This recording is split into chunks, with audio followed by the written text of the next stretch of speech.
नमस्कार।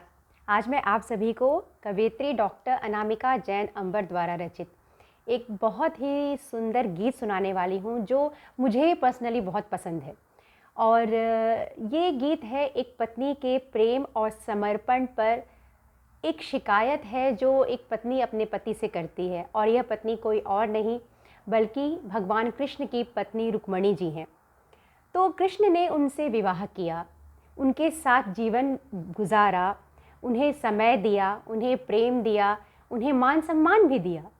फिर ऐसी पत्नी के जीवन में क्या एक कमी रह गई? तो रुक्मणी जी उस कमी को बयां कर रही हैं, अपने उस पीड़ा को, उस दर्द को बयां कर रही हैं। वो किसी से कुछ शिकायत नहीं कर रही है, परंतु फिर भी एक एक एक चीज़ जो उनके मन में है, वो एक प्रश्न वह जग से भी करना चाहती हैं, सृष्टि से भी करना चाहती हैं और अपने पति कृष्ण से भी करना चाहती हैं। और डॉक्टर अनामिका ने इस कविता को, इस अनछुए पहलू को इतनी खूबसूरती से लिखा है। आप सुनेंगे, आप सभी को बहुत अच्छा लगेगा। सुनिए। मुझे ऐसा लगता है कि आप लोगों ने सुना होगा, लेकिन जिन्होंने भी नहीं सुना है उनके लिए। तो कृष्ण से रुक्मणी जी कहती हैं, साथ हमारा जन्म जन्म का, साथ हमारा जन्म जन्म का, रिश्तों का संसार।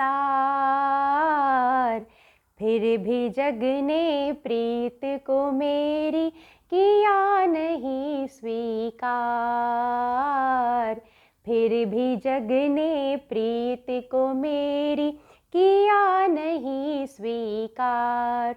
और रुक्मणी जी जो अपने कृष्ण से बहुत प्रेम करती हैं, तो ये एक टीस उनके मन में रह जाता है। ये जो प्रश्न अपने पति से करती हैं, सुनिएगा।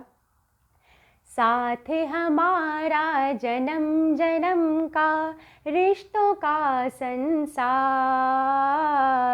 फिर भी जग ने प्रीत को मेरी किया नहीं स्वीकार। प्रश्न मेरा क्यों राधा ही है, प्रश्न मेरा क्यों राधा ही है, मोहन का आधार।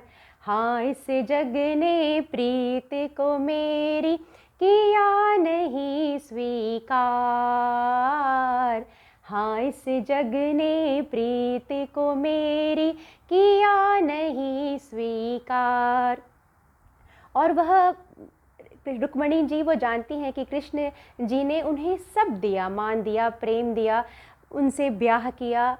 फिर भी उस कमी को उजागर करते हुए उनसे कहती हैं, वचन किए पूरे तुमने, कसमें सब मन से मानी। मान दिया पत्नी का मुझको, मैं राजा की रानी। वचन किए पूरे तुमने, कसमें सब मन से मानी।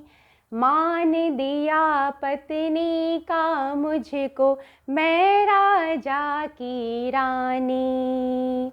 और एक पत्नी की पीड़ा को सुनिएगा। सजा के तुमने मांग को मेरी, सजा के तुमने मांग को मेरी, दिए सभी अधिकार। फिर भी जग ने प्रीत को मेरी किया नहीं स्वीकार। फिर भी जग ने प्रीत को मेरी किया नहीं स्वीकार। यहाँ रुक्मणी जी जानती हैं कि कृष्ण जी से प्रेम करने वाली स्त्रियों की कोई कमी नहीं है।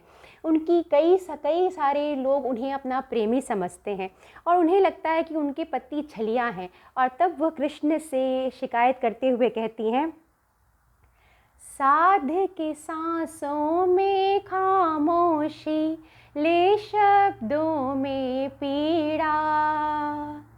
साध के सांसों में खामोशी, ले शब्दों में पीड़ा। पूछती हूँ नटवर तुमसे, थी कैसी ये क्रीड़ा। पूछती हूँ ओ नटवर तुमसे, थी कैसी ये क्रीड़ा। कि स्वयं प्रभु को जीता मैंने, स्वयं प्रभु को जीता मैंने, पर जग से गई हार। हाँ, इस जग ने प्रीत को मेरी किया नहीं स्वीकार। क्यों इस जग ने प्रीत को मेरी किया नहीं स्वीकार। और अंत में अपनी उसी पीड़ा को कहती हैं रुक्मणी जी कि जब ऐसा होता है कि अक्सर जो हमें जीवन में मिल जाता है उसका हमें कद्र नहीं होता, और जो हमें नहीं मिलता उसका हमें कद्र बहुत ज़्यादा होता है। तो इस प्रश्न का उत्तर देती हुई और कवित्री जी कहती हैं कि अपने पति को इस धर्म संकट में रखकर फिर उनसे वह उसी धर्म संकट से, जो कि वो उनसे बहुत प्रेम करती हैं, निकालना चाहती हैं उस धर्म संकट से। और तब कहती हैं जब गौरी संग संग शंकर सीता के संग राम सुहाए। जब गौरी संग शंकर सीता के संग राम सुहाए। प्रश्न मेरा फिर क्यों इस जग में राधे श्याम कहाए। प्रश्न मेरा फिर क्यों इस जग में राधे श्याम कहाए। यही निवेदन है तुमसे, इतिहास में हो ये सुधार। राधे कृष्ण के संग रुक्मणी कृष्ण करो स्वीकार। राधे कृष्ण के संग रुक्मणी कृष्ण करो स्वीकार। धन्यवाद, मुझे सुनने के लिए बहुत धन्यवाद।